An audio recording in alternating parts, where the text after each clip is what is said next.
भगवान गौतम बुद्ध और एक लड़के की कहानी। प्राचीन भारत में एक छोटे से गांव में एक उत्सुक और जिज्ञासु लड़का रहता था जिसका नाम राहुल था। राहुल बुद्धिमान और दयालु था, लेकिन उसके मन में अनेक प्रश्न उठते थे जिनका उत्तर उसे नहीं मिल पाता था। वह संसार के दुख, सुख और जीवन के अर्थ को जानने के लिए व्याकुल रहता था। एक दिन राहुल ने सुना कि भगवान गौतम बुद्ध उनके गांव के पास ही एक वन में अपने शिष्यों के साथ ठहरे हुए हैं। उसने सोचा कि शायद बुद्ध ही उसके प्रश्नों का उत्तर दे सकते हैं। इसलिए राहुल ने निर्णय किया कि वह बुद्ध से मिलने जाएगा। राहुल वन में पहुंचा और भगवान बुद्ध के पास जाकर विनम्रता से प्रणाम किया। बुद्ध ने उसकी ओर देखा और उसकी आंखों में एक असीम शांति और करुणा देखी। राहुल ने बुद्ध से कहा, हे भगवान, मैं जीवन के अर्थ को जानना चाहता हूं। कृपया मुझे मार्ग दिखाए। बुद्ध ने मुस्कराते हुए राहुल को पास बुलाया और कहा, प्रिय बालक, जीवन में दुख का कारण तृष्णा है। जब हम किसी वस्तु या व्यक्ति के प्रति अत्यधिक आसक्ति रखते हैं, तो वह हमें दुख की ओर ले जाती है। हमें अपने मन को शांत और स्थिर रखना चाहिए। बुद्ध ने राहुल को बताया कि संसार में सब कुछ अस्थायी है और हमें संभाव से जीवन जीना चाहिए। उन्होंने राहुल को ध्यान और साधना की विधियां सिखाईं और उसे बताया कि सच्ची खुशी और शांति अंदर से आती है, बाहर से नहीं। राहुल ने बुद्ध के उपदेशों को आत्मसात किया और अपने जीवन में उतार लिया। उसने अपने मन में शांति और स्थिरता पाई और दूसरों को भी इस मार्ग पर चलने की प्रेरणा दी। वह समझ गया कि सच्चा ज्ञान और शांति भीतर की यात्रा में है। इस प्रकार भगवान गौतम बुद्ध ने एक जिज्ञासु लड़के को जीवन का सच्चा अर्थ और मार्ग दिखाया, जो हम सभी के लिए प्रेरणा का स्रोत है। दोस्तों, वीडियो को लाइक भी करें। चींटी की कहानी। एक बार एक चींटी ने एक बड़े बड़े फलों को उठाने का सोचा।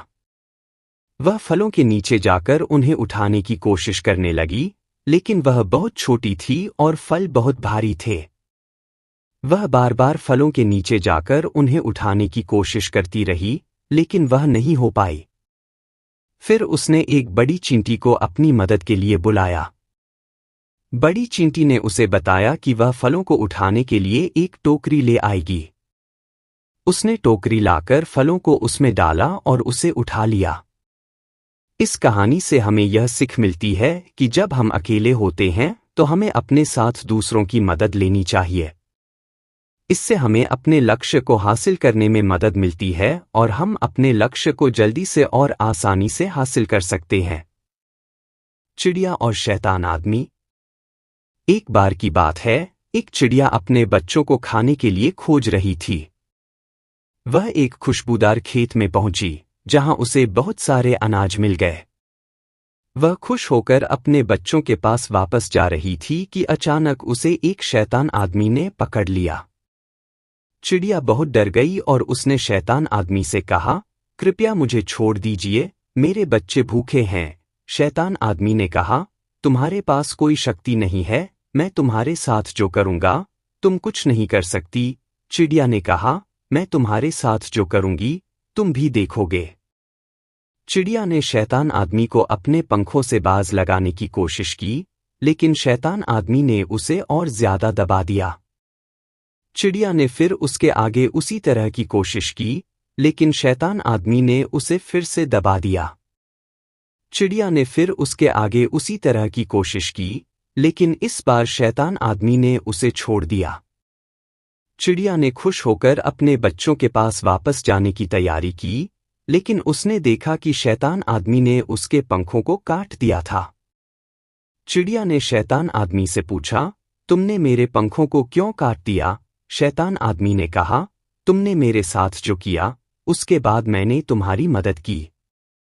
इस कहानी से हमें यह सीख मिलती है कि जब आपका दुश्मन आपसे ज्यादा ताकतवर हो तो उससे लड़ना नहीं चाहिए, बल्कि उसे इग्नोर करके अपना काम करते रहना चाहिए।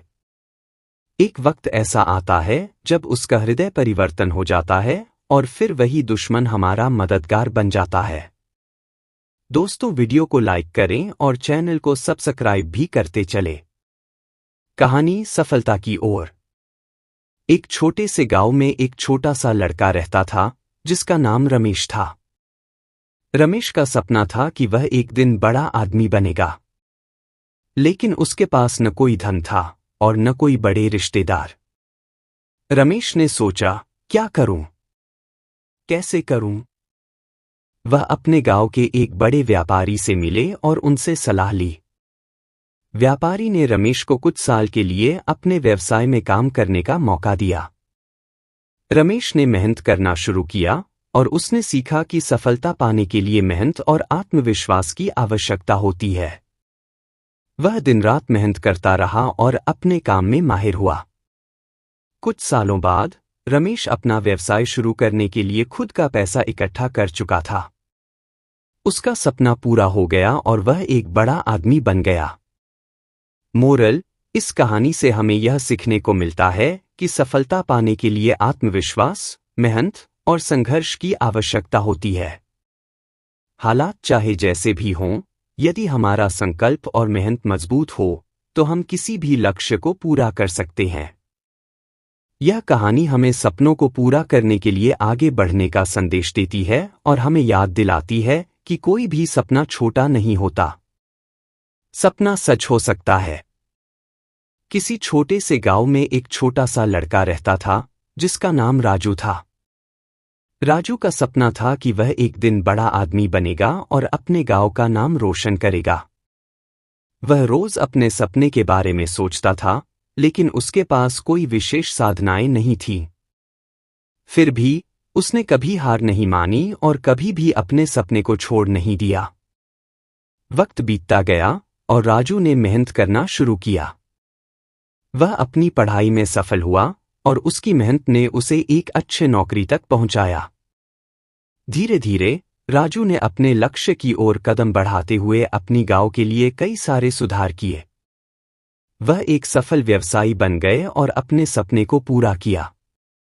इस कहानी से हमें यह सीखने को मिलता है कि सपने कभी भी सच हो सकते हैं, बस हमें उन्हें पूरा करने के लिए मेहनत और संघर्ष करना होता है। हार नहीं मानने और सपनों के पीछे लगे रहने की शक्ति हमें सफलता तक पहुंचा सकती है। यह कहानी हमें याद दिलाती है कि कोई भी सपना छोटा नहीं होता और अपनी मेहनत और संघर्ष के साथ हम किसी भी लक्ष्य को पूरा कर सकते हैं। अस्तित्व का मूल्य। एक दिन एक छोटे से गांव में एक छोटे से लड़के ने अपने दोस्त से पूछा, तू सबसे मूल्यवान चीज क्या समझता है?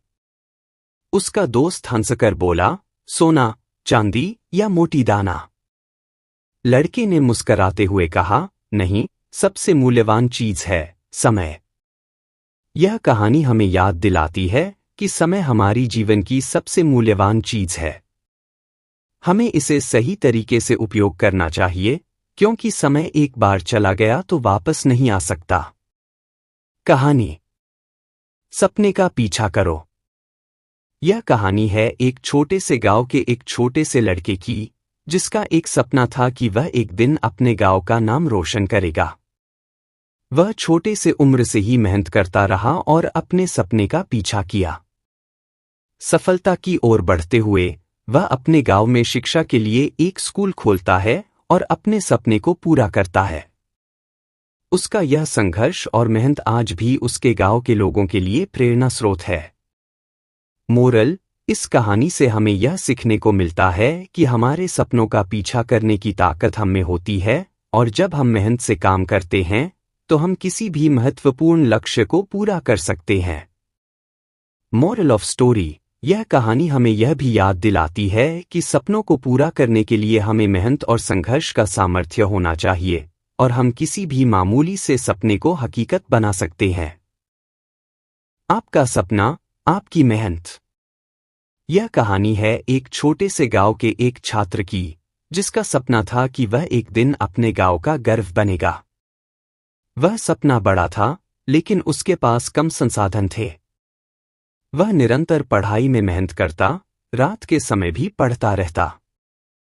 वह जानता था कि मेहनत करने और उसके सपने को पूरा करने के लिए कोई सीमा नहीं होती। समय बीतते ही उसने एक प्रशासकीय परीक्षा में अच्छे अंक प्राप्त किए और अपने सपने की ओर कदम बढ़ाया। वह अपने परिश्रम और संघर्ष के बावजूद अपने लक्ष्य को पूरा करने में सफल रहा। इस कहानी से हमें यह सीखने को मिलता है कि सपनों को पूरा करने के लिए मेहनत और संघर्ष महत्वपूर्ण होते हैं।